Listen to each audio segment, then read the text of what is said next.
Next up, the 2020 TAPS competition will see its culmination this weekend as the winning competitors are announced. TAPS, which is short for Testing Ag Performance Solutions, completed another year of successful competition despite the challenges brought on by COVID. Market Journal's Bill Dodd has more. For anyone who isn't familiar, TAPS, or Testing Ag Performance Solutions, is an educational and experimental agricultural competition that could have enormous benefits for those who are willing to participate. This competition seeks to facilitate and nurture growth of the ag industry by giving participants a virtually risk-free environment to initiate the adoption and creation of new and emerging technologies, methods, and practices through friendly farm management competitions. It's really a program that facilitates farm management competitions that allows growers access to technology and the ability to try out and test some of their different management practices. And so that is both production as well as marketing. And so the growers can go and select the hybrid that they would like to test against some of their peers as part of the competitions. They might want to try with different technologies on how to manage their inputs, such as water and nitrogen. And then also if they want to play around with some of the different marketing tools out there, such as maybe forward contracts, futures, and so forth. We've been very fortunate. We have an excellent group of partners and sponsors that have really allowed us to have access to a number of technologies. We have sensors that are more in the field to help with irrigation management, and so those are going to be more of soil moisture monitoring, plant sensors. We have edge of field weather stations. We have a whole series of aerial platforms looking at canopy temperature, canopy reflectance, and relating that to maybe nitrogen demand. We have a few different marketing tools and resources to kind of help and allow people to see what's going on in the market, to aid in their decisions. And so it does provide that test bed so that they can do something completely new and to evaluate how that plays out, or if they just want to verify what they've been doing and how that compares to some of their peers. Through the first few seasons of the TAPS competition, the trajectory of the program had been steadily rising. However, 2020 wasn't any other year.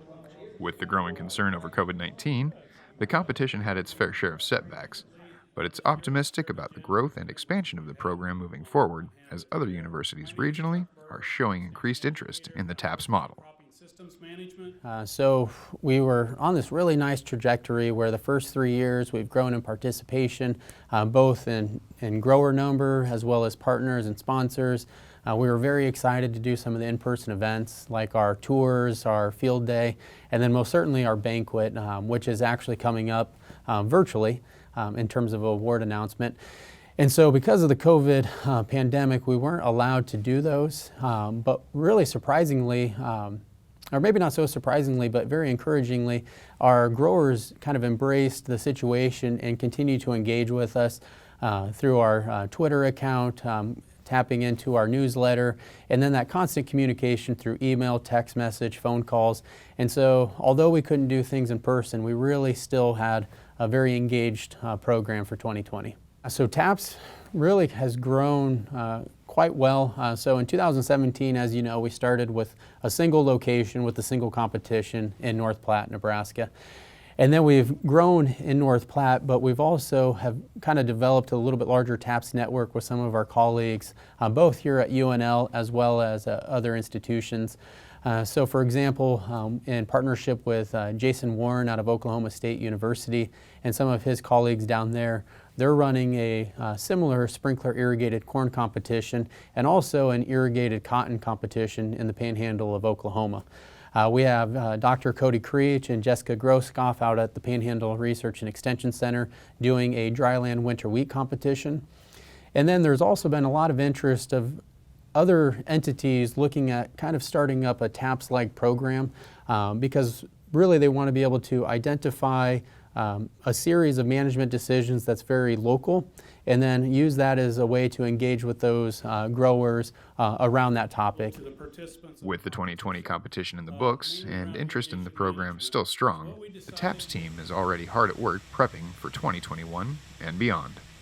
So with 2020 being kind of that challenging year, we are excited in 2021 and a little hopeful that we're going to be able to get back to some level of in-person platform of engagement and interaction. So in North Platte, we're going to continue to have our 3 competitions. We're going to have our sprinkler irrigated corn, our subsurface drip irrigated corn, and we've done a little bit of modification to our sorghum competition. We're actually looking at doing a 2-part where the teams will have both an irrigated as well as a dryland sorghum series of plots to manage. And so some of those details are going to be forthcoming.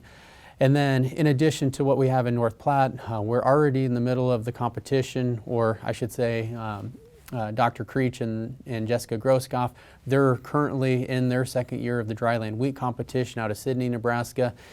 And then also Oklahoma is going to be looking at kind of their next iteration in their 3rd year of the program.